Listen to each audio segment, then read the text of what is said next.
Welcome to Lyra Echo Stories, where every story echoes emotions, memories, and hidden truths. Step in and feel the echo of every tale. Great, another burden, my mother said, at a cookout with 35 guests. The afternoon I told my family I was pregnant. My father didn't even look up from his plate. He just nodded and added, "We wish you were never born, and now there'll be two of you." 35 people heard it. Aunts, uncles, cousins, the neighbor who brings pie every 4th of July. Nobody said a word. I smiled. I stood up, and I walked to the cooler to get a glass of water like nothing happened. Because what I had set in motion that morning, before I ever drove to their house, was about to dismantle every lie they'd built with my money, my savings, and my silence. They just didn't know it yet. But before I tell you what happened at that cookout, I need to take you back 3 years, to the day my father lost his job and I made the worst financial decision of my life.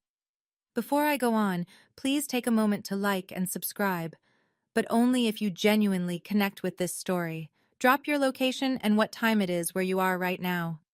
I love seeing where you all are tuning in from. I'm Morgan. I'm 29. I'm a nurse practitioner at a small county clinic in Ohio. And this is how I stopped being my family's invisible ATM. Now let me take you back to 3 years ago, the week my father came home from the factory for the last time. The plant on Route 9 shut down on a Tuesday. My father, Earl Calloway, walked through the front door at 2 in the afternoon carrying a cardboard box with a coffee mug and a framed safety certificate. 58 years old, 31 years on the floor, no degree, no severance worth mentioning. My mother called me that night. Not my sister Vivian, me. "Morgan, your father won't file for unemployment. He says it's humiliating. The electric bill is past due and the water's next." I sat at the kitchen table with my husband Ryan. He'd just come off a 12-hour shift pulling wire at a new subdivision. His hands were still dusty. "We can help," Ryan said, "but set a number and a timeline."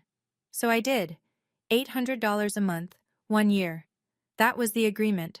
In my head, at least, because nobody wrote anything down. I called my mother back. "Ryan and I can send $800 a month until Dad finds something."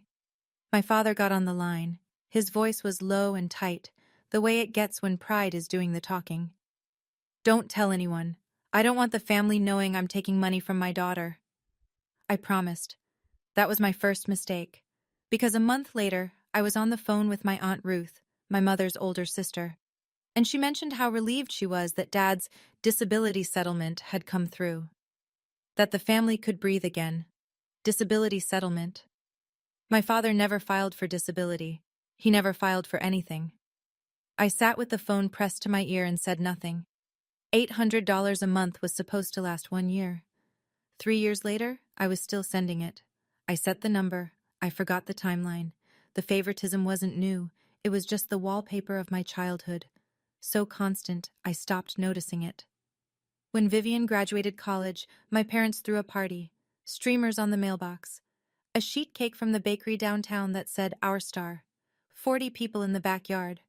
When I finished nursing school 2 years later, top of my cohort, pinning ceremony and everything, my parents forgot. They were 3 towns over helping Vivian look at apartments. My mother texted me that night. "Sorry, honey, Vivian needed us today. We'll celebrate soon." We never did. Then came the weddings. Vivian married Derek Holt. He managed the biggest auto dealership in the county. My father shook Derek's hand at the rehearsal dinner and said, loud enough for the whole table, "Finally, a man in this family who knows how to make real money." I married Ryan Grant 8 months later. Small ceremony. My parents came. At the reception, my father met Ryan for the first time and called him Wire Boy. Not to his face. To my Uncle Frank. But Ryan heard. Ryan didn't say a word. He just squeezed my hand under the table and kept eating. That's who Ryan is. He doesn't fight with words. He builds things. He fixes things. He shows up.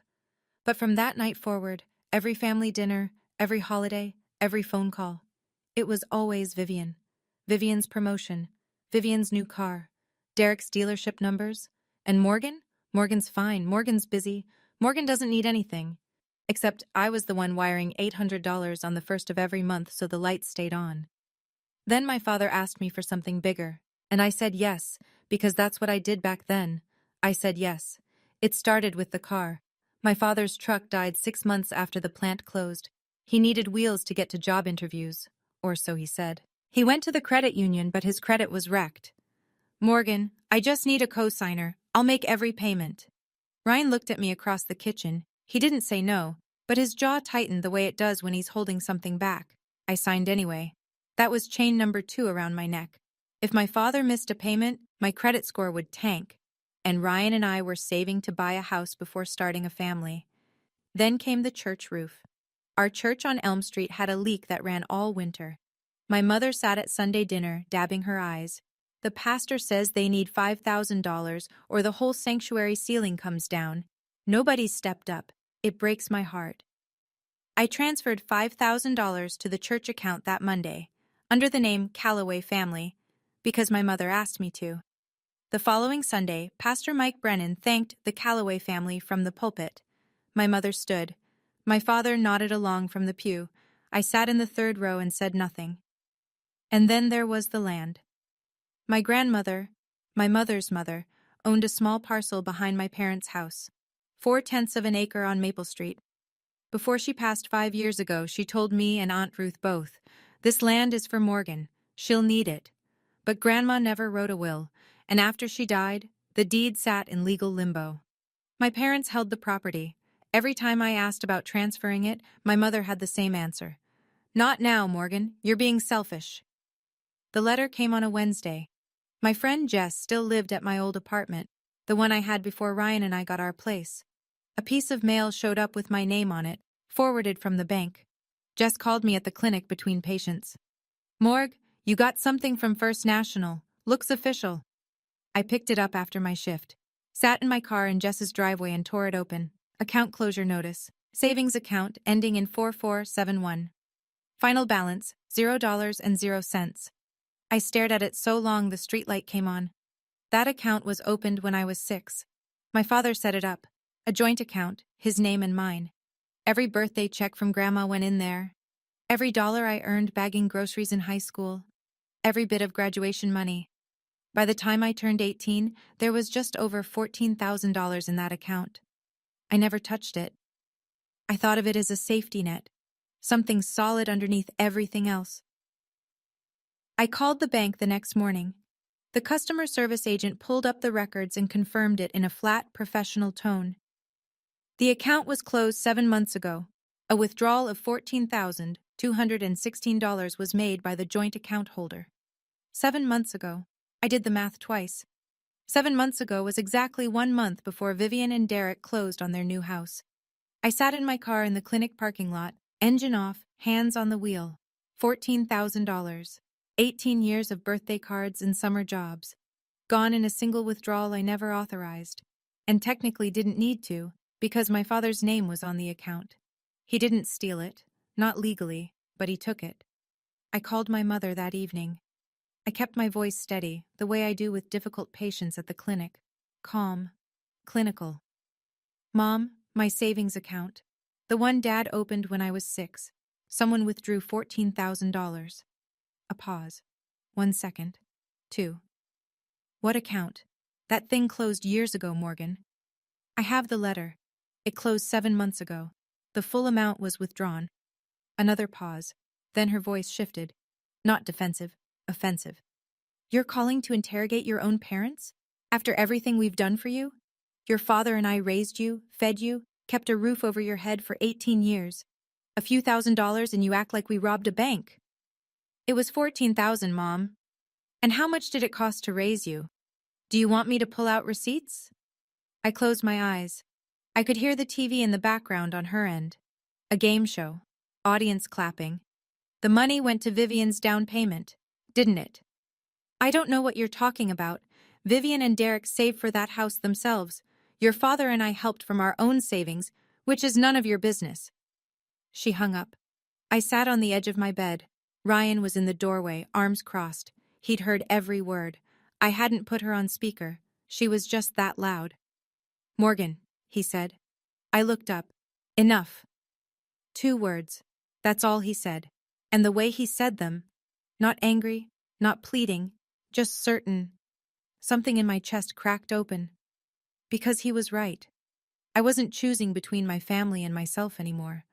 I was choosing for the baby I just found out I was carrying. 10 weeks along. I hadn't told anyone yet. That night, after Ryan fell asleep, I sat at the kitchen table with a notebook and a calculator. I wrote it down. All of it. $800 a month for 36 months. $28,800 total, wired to my parents' account on the first of every month while they told the family it was disability. $14,216 taken from my childhood savings. Rerouted to my sister's down payment while they told me the account was closed years ago. $5,000 donated to the church, under the Callaway name, while my mother took a bow in front of the congregation. Co-signed car loan, still active, still tethered to my credit like an anchor. Grandma's land, promised to me, held by them, used as a leash every time I asked, total surrendered, north of $48,000. And in return? My father wished I'd never been born, he just hadn't said it out loud yet. I didn't write revenge in that notebook. I wrote exit plan.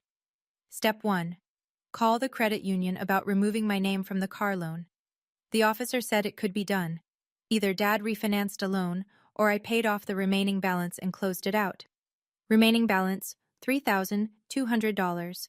Step 2. Stop the automatic transfer. Cancel the $800. Step 3. Aunt Ruth. The one person in this family whose word no one questions. I hadn't talked to Aunt Ruth about any of this. Not the money, not the savings, not the church donation. She didn't know, but she was about to. And step 4. I didn't plan this one. My mother planned it for me. 3 days later, she texted the family group chat. Cookout Saturday at our place. Celebrating Vivian's new house. Then a separate text, just to me. Morgan, come early. Bring potato salad. Help me set up. Vivian's busy with the house. I read the text twice. Vivian gets the party. I get the potato salad and the setup crew. I typed back. I'll be there. I have some news to share with the family too. My mother's reply came fast. What news? I'd rather say it in person. A pause. Then, fine, but after Vivian's toast. Saturday is her day. Her day. It was always her day. I set the phone down and looked at Ryan across the living room. He was rewiring a light fixture he'd picked up at the salvage yard.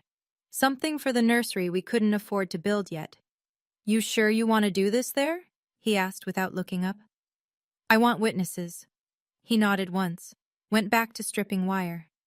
That week moved like cold honey. I worked my shifts at the clinic. I smiled at patients. I took blood pressure readings and reviewed lab results and acted like my whole life wasn't about to pivot. But at night, I prepared.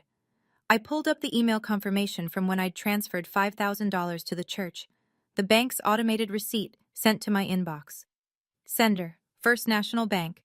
Recipient, Elm Street Community Church. Donor, Morgan Grant. I screenshotted it and saved it to a folder on my phone labeled Receipts. I printed the account closure letter, the one showing $14,000 withdrawn by joint account holder. I slid it into a plain white envelope and tucked it into my purse. And then I did something I hadn't done in years. I opened my laptop and searched for the church's public donor acknowledgement page. There it was. Callaway family, $5,000, roof restoration fund. My name wasn't anywhere on it. Not yet. Thursday afternoon, 2 days before the cookout, I stopped by my parents' house to drop off my father's blood pressure medication. I'm still his daughter. I still filled his prescriptions at the clinic pharmacy. Vivian's SUV was in the driveway. She was at the kitchen counter with my mother, flipping through a home decor catalog. Her ring caught the light every time she turned a page. She looked up when I walked in. Morgan, perfect timing. Come look at these curtains. I set the pill bottle on the counter. Nice house, Viv. You and Derek must have saved hard. Vivian beamed. Honestly, the down payment was the hardest part. $15,000 total. Mom and Dad helped with 14 of it. We only had to cover the last 1,000 ourselves. She said it like it was the most natural thing in the world. Mom and Dad had 14,000? I kept my voice level. Where'd they get that? Vivian shrugged. Dad said it was from his disability savings. He's been putting money aside since the settlement. Disability savings. The settlement that didn't exist. Funded by money that was mine. My mother was watching me from the stove. Her eyes were careful, measuring. I smiled. That was generous of them. Right? Vivian turned another page. Oh, Mom said Pastor Mike is coming to the cookout Saturday. She wants him to bless the new house. I almost laughed. Pastor Mike, the one person outside this kitchen who knew exactly where that church donation came from, and my mother had invited him herself. That's a nice touch, I said. I'm sure the pastor will have some interesting things to say. My mother's spatula stopped moving, just for a second.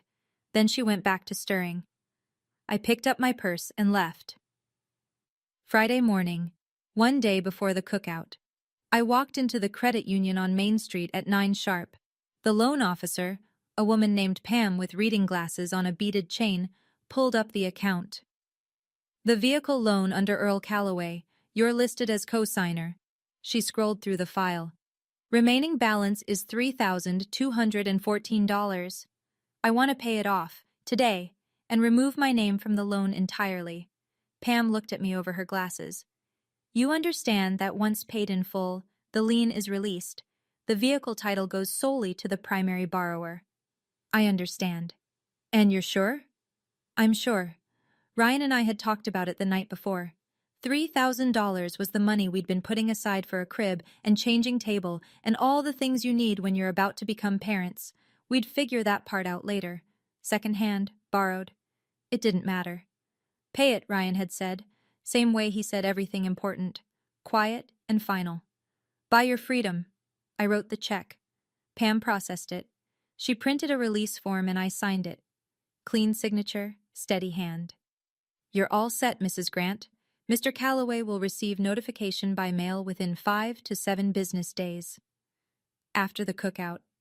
Perfect. I stood to leave, and Pam said something that stopped me at the door.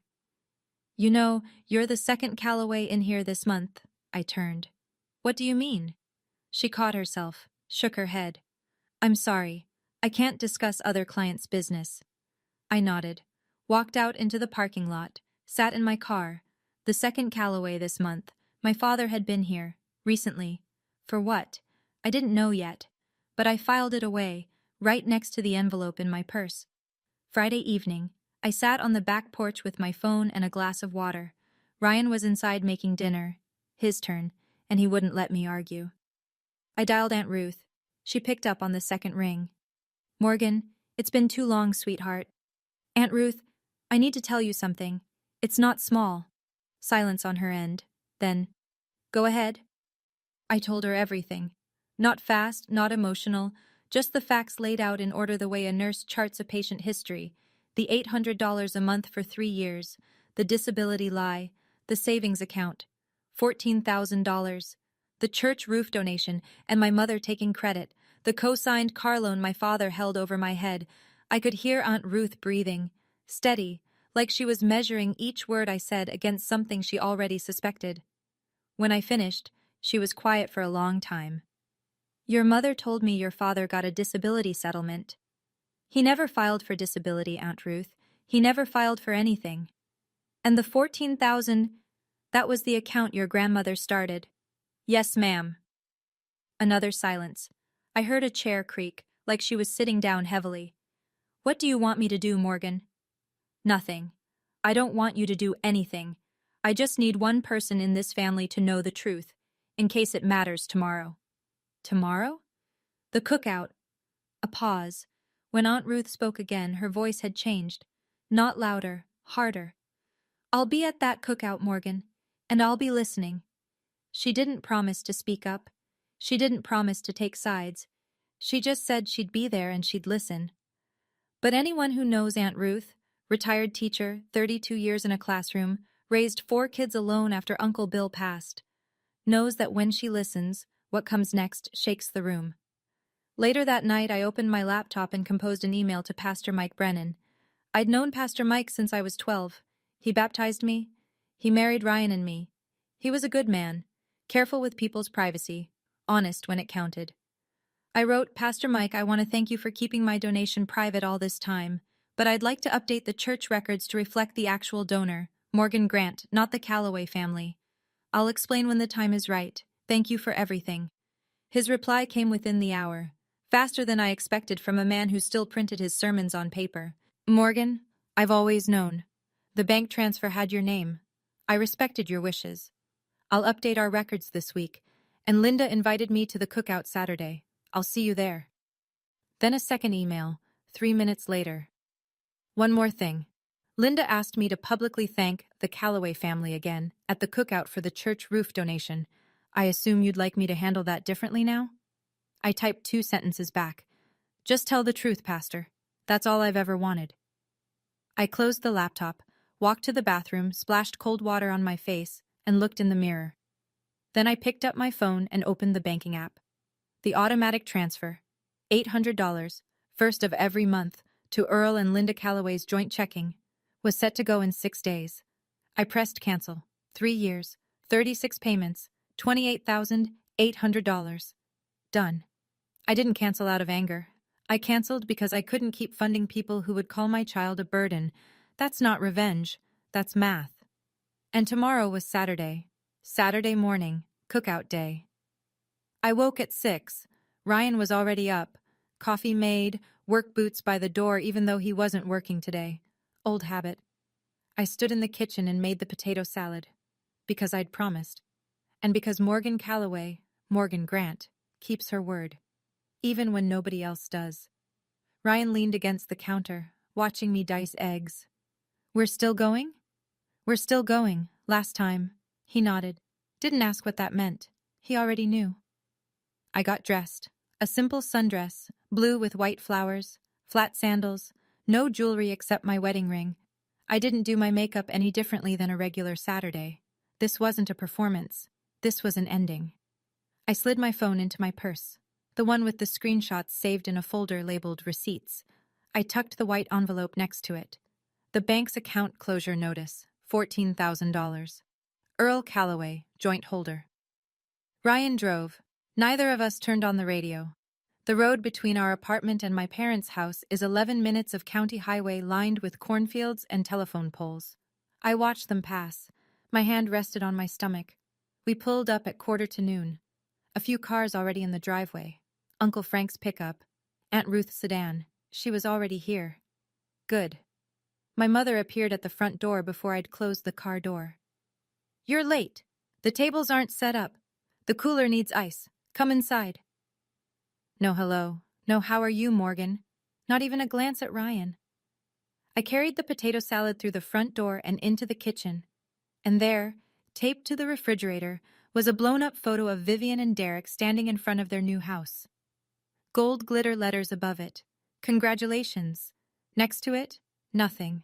No photo of me, not from nursing school, not from my wedding, not from anything. I set the bowl down and went to work. Okay, hold on. Before I keep going, I want to step outside the story for a second. I know what some of you might be thinking. Why didn't I just stop sending money years ago? And honestly, the car loan, the land, the $800 a month I couldn't just cut off without my dad's credit dragging mine down with it. Sometimes it's not about wanting to stay. It's about untangling yourself first. So here's my question for you. What would you have done when Vivian casually told you the $14,000 down payment came from Dad's disability savings? Knowing the truth? Tell me in the comments. All right, back to the cookout. By 1 o'clock, the backyard was full. 35 people, maybe more. Aunts and uncles I saw twice a year, cousins with kids running through the sprinkler, Mrs. Dalton from 2 doors down carrying her famous cherry pie, the Henderson couple from church. Pastor Mike hadn't arrived yet. My mother had outdone herself. Streamers, balloons, a banner strung between 2 oak trees. Congratulations, Vivian and Derek, new homeowners. There was a folding table lined with casseroles and a cooler full of beer and soda. The grill was going, my father manning it with tongs in one hand, Bud Light in the other. He looked almost happy. I hadn't seen that in 3 years. At 1:30, my mother clinked a fork against her glass and called everyone to attention. My father set down his tongs and stood at the head of the long table. He was wearing his good flannel, the one he saved for church. Today we're here because my daughter Vivian did something her mother and I are real proud of. He raised his can. She bought a home. First one in this family since we got this place 30 years ago. We raised her right, and she made something of herself. He looked at Derek. And this guy right here, heck of a son-in-law. Everyone clapped. Vivian stood, waved like a homecoming queen. Derek shook my father's hand. My mother added, "The Calloway family also donated to the church roof fund this year. It's been a blessed season for us." More clapping, a few amens from the church crowd. I stood near the cooler, holding a plastic cup of lemonade. Ryan was beside me, hands in his pockets. Uncle Frank wandered over. He's my father's younger brother. Quieter, sharper. "How you doing, Morgan? Your folks sure do talk about Vivian a lot." I smiled. "I'm good, Uncle Frank." He studied my face for a second, then nodded and walked back to the table. Not everyone was blind. The toast wound down. People went back to eating. Laughter floated across the yard. Kids chased each other around the oak trees. My mother refilled the chip bowls with the focus of a general running a campaign. I waited. Ryan caught my eye from across the table and gave me one small nod. I set down my cup. I stood up. "I have something to share too, if that's okay." The yard didn't exactly go quiet, but enough people turned. My mother looked up from the chip bowl, mouth pressed thin. "Ryan and I are expecting a baby. I'm 10 weeks along." For about 2 seconds, it was fine. A cousin clapped. Mrs. Henderson said, "Oh, how wonderful." Uncle Frank smiled. Then my mother spoke. "Great. Another burden." She didn't whisper it. She said it at conversation volume, standing right there at the table. "Your sister is buying a house. That's what we're celebrating this month." My father was still at the grill. He didn't even turn around. He just nodded and said, loud enough for the nearest 15 people to hear clearly, "We wish you were never born, and now there'll be 2 of you." The yard went dead silent. I heard the grill sizzle, a kid's sprinkler hissing 20 feet away, a bird somewhere in the oak tree. Aunt Ruth set her glass down on the table, slowly, like she was placing a period at the end of a sentence. Uncle Frank's mouth was open. Mrs. Dalton put her hand over her own. Ryan's knuckles were white on the back of his chair, but he didn't move. He was watching me. I smiled. I nodded. I walked to the cooler, took out a bottle of water, twisted the cap off, and took a long sip, because Pastor Mike's car had just pulled into the driveway. Aunt Ruth stood up. She didn't rush. She didn't raise her voice. She pushed her chair back, smoothed her blouse, and faced my parents the way she probably faced 30 years' worth of misbehaving 10th graders, with patience that made you more nervous than shouting ever could. "Earl, Linda." Her voice carried across the yard without effort. "I heard what you just said to your daughter, in front of 35 people. Before anyone sits down for seconds, I have a question." My father set his tongs on the grill's side shelf. "Ruth, this is between me and my family." "I am your family," she said. "So here's my question.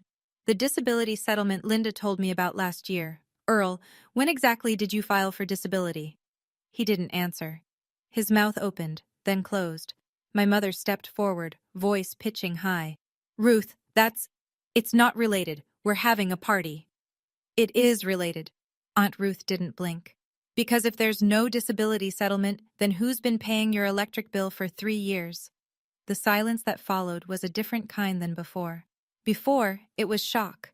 This was the sound of 35 people doing math in their heads. Vivian looked at my father, then at my mother.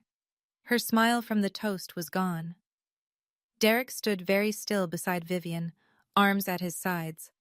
Uncle Frank nodded slowly, like a man watching the last piece of a puzzle slide into place. Mrs. Dalton leaned to her husband and whispered something. He shook his head. Aunt Ruth sat down. She picked up her glass of sweet tea and took a sip. She was done, for now. She'd thrown one grenade and sat back down. That was her style. Plant the question, let the silence do the work. And walking through the side gate with a Bible under his arm was Pastor Mike Brennan. My mother's eyes went red on command. I'd seen it 100 times, at funerals, at church, at Thanksgiving when she wanted someone to clear the dishes. "Ruth, you don't understand." Her voice trembled, pitch perfect. Earl lost his job. I've been holding this family together by myself. Nobody knows what I've been through. My father found his footing. Kids owe their parents. That's how it works. We raised them. We fed them. We kept a roof. Earl. Uncle Frank's voice cut across the yard like a saw blade. He was standing now, plate still in hand. I just heard you say you wish your daughter was never born. In front of everyone here. Don't you dare talk about what kids owe. My father's mouth snapped shut. Linda pivoted. She grabbed Vivian's arm. Vivian, tell your aunt, tell everyone. This is a beautiful day. We don't need to ruin it with drama. Vivian pulled her arm free. Gently, but she pulled it free. Mom, what's Aunt Ruth talking about? What disability settlement? It's nothing. It's a misunderstanding. Vivian stared at her. Is it? The neighbors were starting to shift. That particular small-town body language where people reach for their keys without being obvious about it. Mrs. Dalton's husband was already folding his lawn chair. Then Derek, Vivian's husband, did something I didn't expect. He walked away from the table, crossed the yard, and stopped in front of me. He leaned in close. His voice was low, just for me. Morgan. I didn't know about the $14,000. Vivian told me it was your parents' savings, from years of work. I looked at him. I know. I'm sorry. I nodded. That was enough. He walked back to Vivian. The crack in their side of the family had just started. And it wasn't me who made it. Pastor Mike walked into the yard carrying a foil-covered plate and that calm Sunday sermon expression he always wore. He shook a few hands, smiled at the kids, made his way to my mother. Linda, thank you for the invitation. Beautiful spread. My mother latched onto him like a life raft. Pastor, come in, come in. We were hoping you could do a blessing for Vivian's new home. I'd be happy to.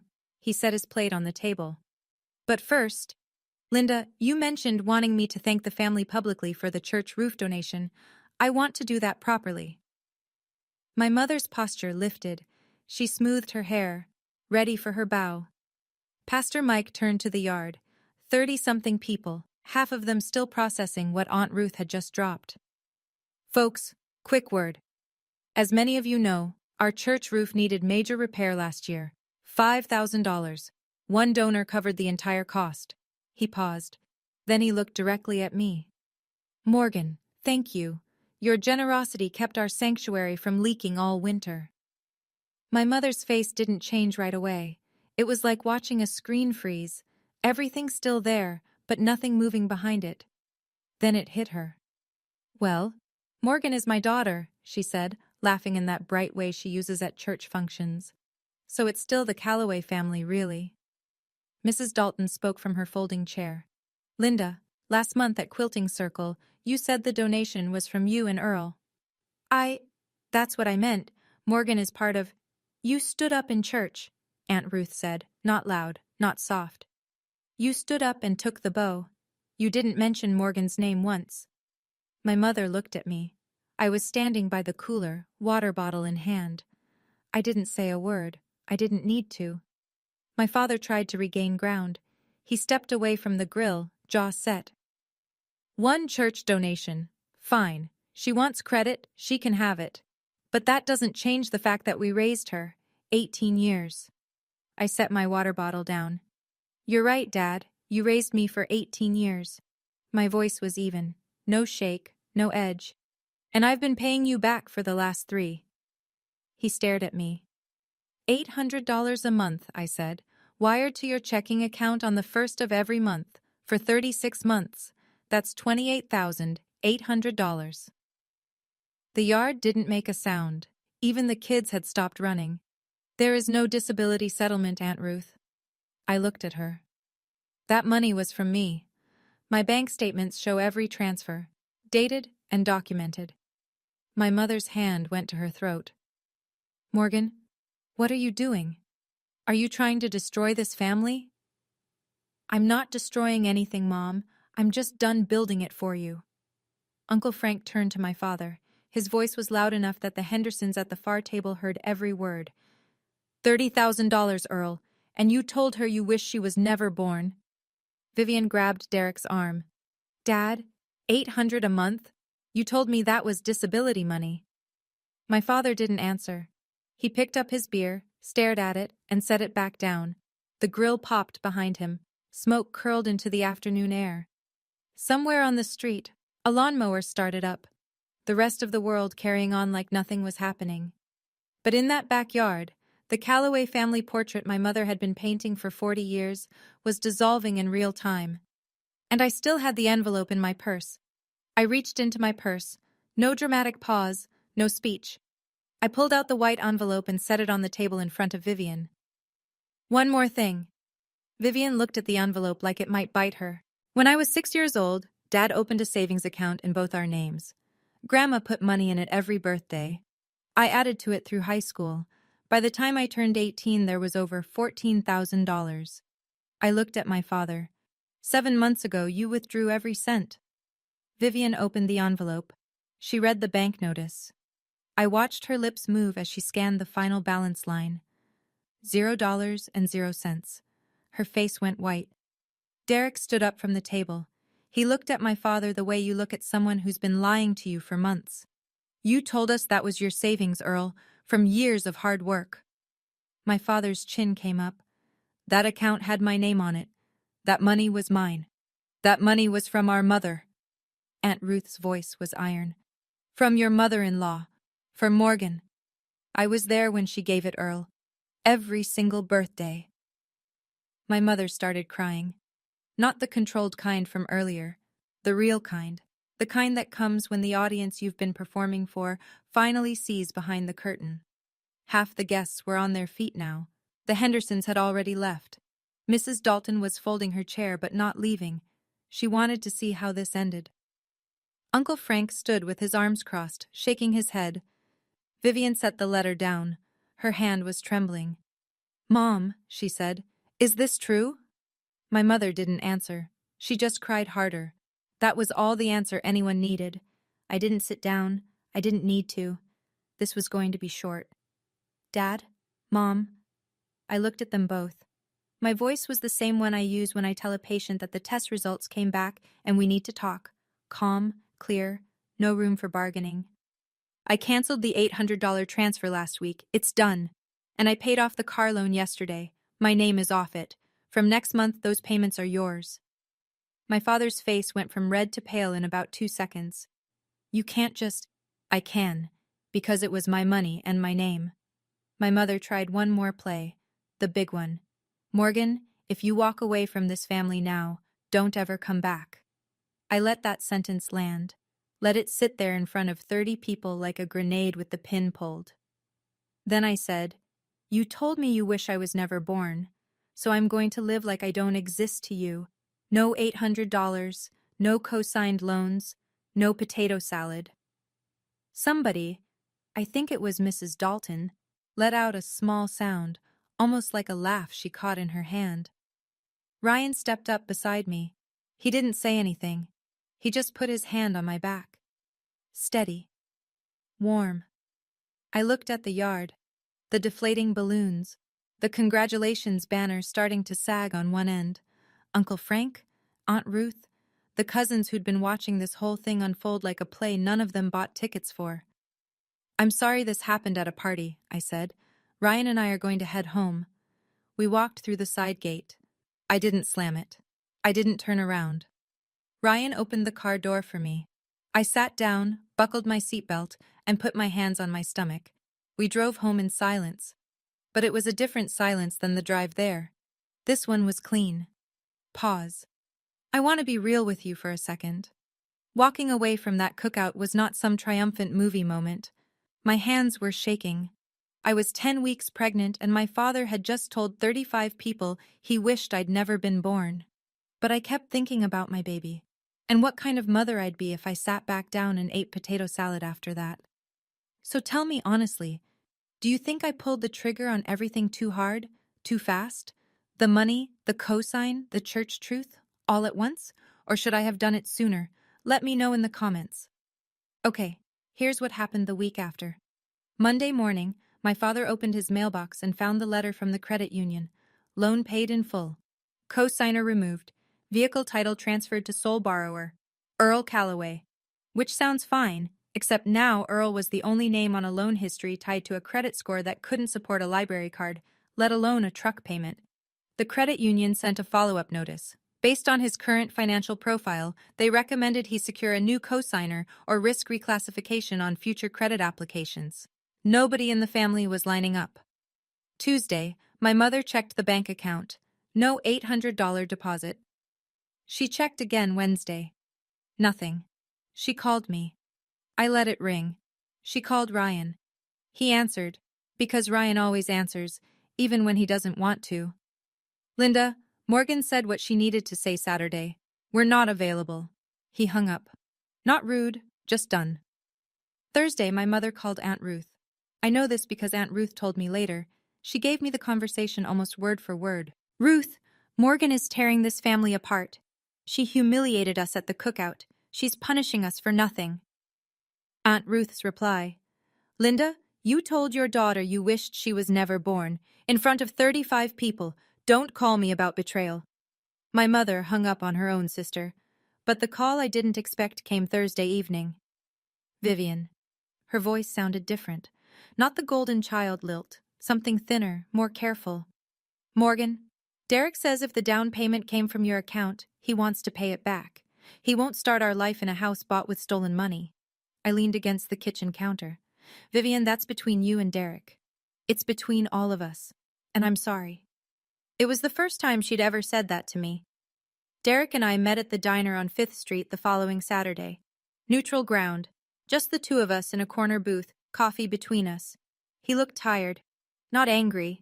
Tired the way people look when they've spent a week realizing the foundation under their house was built on sand. I want you to hear me say this, he started. I didn't know. Vivian told me it was their savings. Years of setting aside money from your dad's settlement. I never questioned it. I believe you, Derek. Vivian and I will pay you back. $500 a month. It'll take time, but we'll cover the 14. You don't have to. Yeah, I do. He wrapped his hands around the coffee cup. I'm not going to raise my kids in a house paid for with money taken from their aunt. That's not who I want to be. I respected that, so I nodded. Then he told me something that changed the shape of the story. Vivian's not sleeping. She told me something 2 nights ago that she's been carrying for a while. He paused. Your mom told the extended family, the cousins, the aunts on the other side, that you'd been struggling with depression, that you were making things up, exaggerating. I set down my coffee. She told them this so that if you ever said anything about the money, nobody would believe you. I let that settle. My own mother had been building a wall around me, brick by brick, lie by lie, so that when the truth finally came out, I'd look like the crazy one. How long? I asked. Vivian says at least a year. A year? While I was writing checks and filling prescriptions and making potato salad, my mother was poisoning the well. The diner felt very quiet. Thank you for telling me, Derek. He nodded. We shook hands. No hug. Just 2 people trying to be decent in the middle of a mess. The call came the following Tuesday. Not from family. From Pam at the credit union, the same loan officer who'd processed my payoff. Mrs. Grant, I hope this isn't overstep, but after you came in last week, I flagged something in our system during a routine review. Her voice was careful, the way people sound when they're balancing procedure against conscience. Your father visited our branch 3 weeks ago to inquire about a home equity line of credit.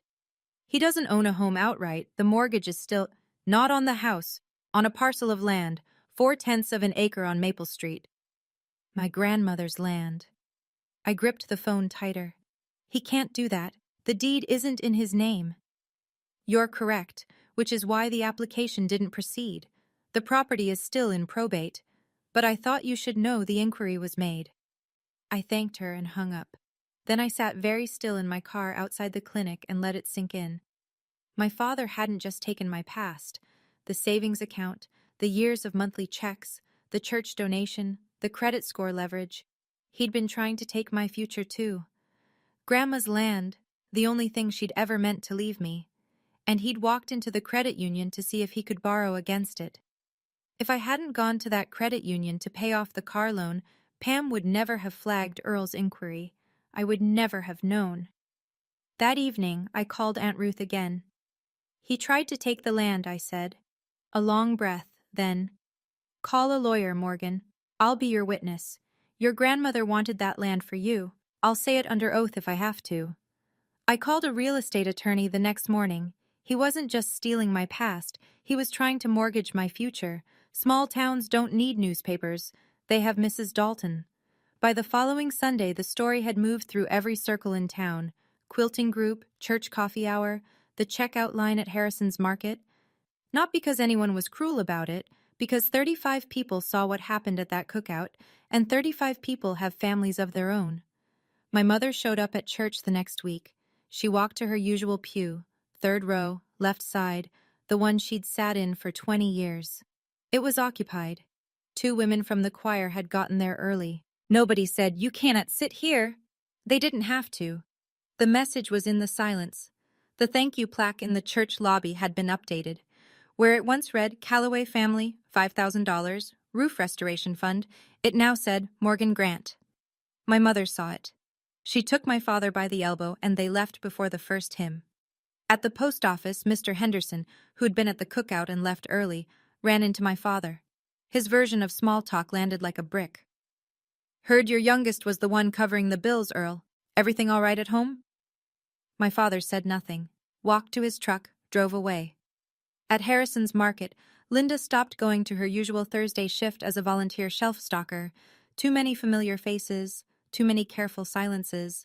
Nobody organized a boycott. Nobody wrote letters. This wasn't that kind of cruelty. It was the slow, steady withdrawal of respect, the one currency my mother valued above everything else. My father started spending more time in the garage, door closed. My mother stopped answering the phone on the first ring. Their world didn't collapse overnight. It just got smaller. One averted gaze at a time. 2 weeks after the cookout, Vivian texted me. "Can we talk? Just the 2 of us, no parents." We met at the park on Cedar Street, the one with the old swing set where we used to play when we were kids, before the favoritism calcified into something permanent. Vivian sat on a bench, no sunglasses to hide behind. No Derek. She looked smaller without the golden child glow. "You have every right to hate me," she said. "I don't hate you, Vivian." "Then what?" I thought about it. "I'm tired. There's a difference." She nodded. "I didn't know about the savings account. I swear I didn't. Derek told me what he found out and I didn't sleep for 3 days." She looked at her hands. "I keep thinking, 18 years you saved that money, and Dad just took it." He did. "I want to tell you something." Her voice dropped. "Mom told the cousins you were depressed, that you made things up, that you exaggerated. Derek told me. She did it so nobody would believe you if you ever spoke up." Vivian's chin trembled. "She planned it, Morgan. Our mother planned it." I let the silence sit. A kid ran past us chasing a dog. Normal life, 10 feet away. "We can rebuild, Vivian. You and me, but slowly. And not through them." She wiped her eyes. "Okay. 500 a month. Derek already told me. We'll pay back every cent." I didn't argue. It was my money. Always had been. We sat there for a while. Didn't hug. Didn't cry together. Just 2 sisters on a park bench, 33 and 29, looking at the swing set where things used to be simple. It wasn't forgiveness. Not yet. But it was a door left open. On my terms. The article ran in the County Weekly the same week the leaves started turning. Local electrician Ryan Grant lands contract for new community center. Half a page, with a photo of Ryan shaking hands with the town supervisor. The biggest construction project the township had funded in a decade, and my husband, the man my father called Wire Boy, was the lead contractor. I bought 5 copies, not to gloat, because I wanted our child to see it someday. My father read the paper. "I know because Uncle Frank told me," said Earl was sitting on his porch with the paper open to that page, staring at it like he was trying to solve an equation that wouldn't balance. wire boy, building the town's community center, while Earl couldn't find a cosigner for his truck. Meanwhile, the attorney Ryan and I hired filed the paperwork to claim Grandma's land through probate court. Aunt Ruth signed an affidavit, a written statement under oath, that our grandmother intended the Maple Street parcel for me. The attorney said it could take 6 to 8 months, maybe longer, but it was moving. I went to my 12-week prenatal checkup. The baby was healthy, strong heartbeat. The ultrasound tech printed me a picture, and I held it in the car for 10 minutes before driving home. The doctor's intake form asked, "Family support system?" I wrote, "Husband, aunt." That was enough. Ryan and I set up the nursery in the second bedroom of our apartment. It was small, barely fit the crib and a dresser. The crib was second-hand from a coworker whose kids had outgrown it. The walls were pale yellow. Ryan installed the overhead light himself. It wasn't the house on Grandma's land, not yet. But it was ours. Every square inch, paid for with money nobody lied about. My baby would grow up in a small apartment, but it would be a home where nobody wishes they were never born. A month after the cookout, my mother sent a text. "Morgan, I know I said things I shouldn't have, but I'm still your mother. You can't just cut us off." I read it 3 times. Then I typed back, slowly, deliberately, the way I chart notes at the clinic. "Mom, I'm not cutting you off, I'm protecting my child. When you and Dad are ready to sit down with a family therapist, I'm willing to talk, but I'm not going back to writing checks and pretending everything is fine." She didn't reply. 3 days later, Ryan's phone rang during dinner. He looked at the screen, then at me. "It's your dad," he answered. I could hear my father's voice through the speaker. Gruff, clipped, the way he talks when he's trying to sound unbothered. "Tell Morgan to call me." Ryan kept his voice level. "Earl, she knows how to reach you. She set a condition. It's up to you now." A pause. Then the line went dead. My father didn't call again. My mother didn't text again. Not that week, not the week after. I'd be lying if I said it didn't hurt. It did. Some nights I'd lie in bed with my hand on my stomach and think about my mother's voice at the cookout. Another burden. And wonder if there was a version of this where she was different. Where my father was different. Where the savings account stayed intact, and the land was in my name, and nobody had to stand up at a family barbecue and read receipts in front of 35 people. But there wasn't. This was the version I got. I didn't close the door. I put a lock on it. The key was simple. "I'm sorry," and a chair in a therapist's office. They knew where to find both. I'm sitting on our apartment porch as I tell you this. It's early evening, the lights going gold the way it does in October in Ohio. Ryan's inside. I can hear him fitting baseboards in the nursery, tapping them into place with a rubber mallet. I don't tell this story so you'll hate my parents. They're real people. My father lost his job at 58 and never recovered. Not financially, not in his pride, not in the way he sees himself. My mother is terrified of what people think, and she built a whole identity around being the woman whose family had it together. When reality didn't match, she rewrote it, and rewrote me out of the picture. That doesn't make it okay. It makes it human, and it makes it something I had to walk away from. Here's what I learned. And I'm not saying this to preach. I'm saying it because I wish someone had told me 3 years ago before the first wire transfer. Love is not a reason to let someone take everything from you. And silence is not strength. Sometimes silence is just the sound of making yourself smaller so someone else can be comfortable. My baby's going to be born in February. A girl, if the ultrasound is right. She'll grow up in a small apartment with second-hand furniture and a father who comes home with drywall dust in his hair. She won't have a trust fund, she won't have a big family behind her, and not yet. But she'll have something I didn't. She'll have a mother who knows what she's worth, who doesn't apologize for existing. Who set a boundary and held it, not with anger, but with math and truth and a white envelope on a folding table. That's my story, for now. Ryan just opened the door. He's holding a glass of water and giving me that look. The one that says, "Come inside, it's getting cold." So I'll go. Take care of yourselves. Thank you for staying until the end. That means a lot, truly. If this story hit close to home, whether you've been the one writing the checks, or you've been the invisible one at the table, or you're still trying to figure out how to set that boundary, Leave me a comment. Tell me, have you ever been the person keeping things running while someone else got the applause? I read every single one. If you haven't already, hit like and subscribe. And if you want another story like this one, I've linked it right in the description. It's a good one. I'll see you there. Take care.